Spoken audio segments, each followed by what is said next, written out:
have a confession to make. It's true that New York Magazine voted me as one of the 100 smartest people in New York. However, in all fairness, I have to admit that Madonna also made that same list. So, how authoritative could that list be? Now today, I'm going to take you on a guided tour of the future. And it's always dangerous to make predictions. I quote from the physicist Niels Bohr. Bohr once said, quote, "Prediction is awfully hard to do, especially if it's about the future." And we physicists, we invented the laser. We invented the transistor. We helped to create the internet. We wrote the World Wide Web. We created television, radio, x-rays, almost everything you see in the 20th century, we helped to create. But when we physicists and computer scientists created the internet, one scientist made a prediction, and he hoped that the internet would become a forum of high culture, high art, and high society. Well, today we know that 5% of the internet is pornography. But that's because teenage boys log on to the internet, not you guys. Just wait till the grandmas and grandpas log on to the internet. Then 50% of the internet will be pornography. Now, you may think that we physicists know it all. So let me tell you a little story about the dangers of knowing it all. Over 200 years ago, we had the Great French Revolution, and many people lost their heads to the guillotine. Well, one day, there were three gentlemen about to lose their head to the guillotine. There was a priest, a lawyer, and a theoretical physicist, just like Paul and me. So they put the priest's head on the chopping block, and they asked him, "Do you have any last words before we cut your priestly head off?"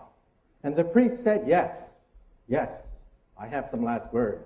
And he said, "Maybe God from above, surely he will set me free." Well, all eyes were on the blade. The blade rose, and the blade fell, swish, and it stopped right before it hit the neck of the priest. Well, the crowd had never seen this before. "Magic," they said. "God has spoken," the mob said. "Let the priest go." And now let's see about the lawyer. Yes, the lawyer.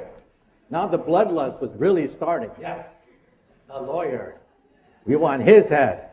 So they asked the lawyer, "Do you have any last words?" And he said, yes. He said, "Maybe justice. Yes, the spirit of justice shall set me free."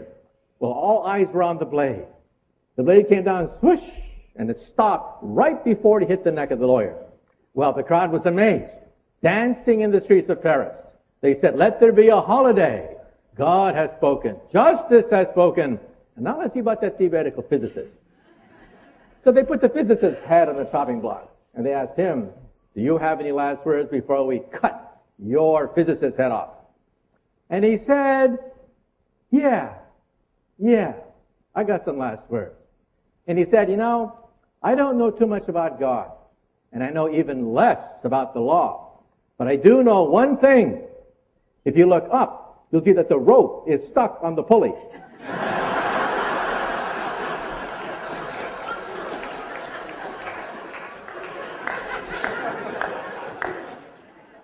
And then he said, "If you remove the rope, the blade should come down real good." Big mistake. Big mistake. Well, the rope came down, the blade came down, and the poor physicist's head came down. And it just goes to show you that sometimes we physicists have to know when to keep our mouths shut. Nonetheless, today I will talk about the impossible. Things that are impossible today, but may be possible in the coming decades, centuries, maybe millennia, and some things which are probably just downright impossible. For example, how many people here have seen the movie 2001? Raise your hand. Now, how many people have understood that movie? Raise your hand.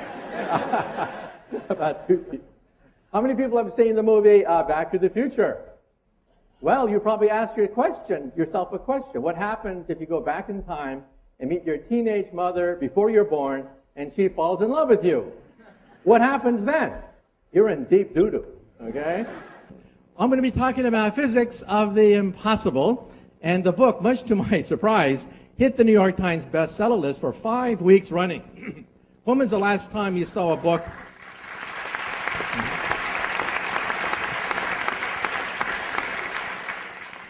When was the last time you saw a book on the New York Times bestseller list with the word physics on it? Let us now talk about the impossible. First of all, the impossible has always been part of history in the 1800s. This is Lord Kelvin, the most famous physicist of the 1800s. And he was asked about airplanes, heavier than air aircraft.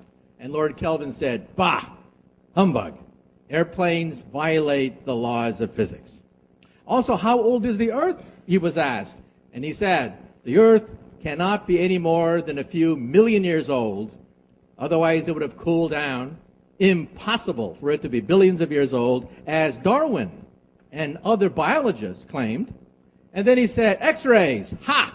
X-rays were a hoax. Radio, no practical application for radio whatsoever. So why did they make so many mistakes in the 1800s? And then in the 20th century, Robert Goddard pioneered the work in rocketry, sending rockets that eventually took us to the moon. The New York Times railed against Robert Goddard, called him a fool, said he was wasting money with these rockets because, said the New York Times, rockets cannot move in outer space because there's no air in outer space, said the New York Times. Well, we now know that the only hot air is in the New York Times editorial room. So I'd like to look at the laws of impossibility laid down by Arthur C. Clarke. He laid down 3 laws of the impossible. My favorite one is the third one. The third law of the impossible is any sufficiently advanced technology is indistinguishable from magic. So the difference between magic and physics is not that one breaks the laws of physics and the other one obeys the laws of physics. Magic is any sufficiently advanced technology. So I divide these into 3 types of technologies. First, we have class 1, which are possible in 100 years.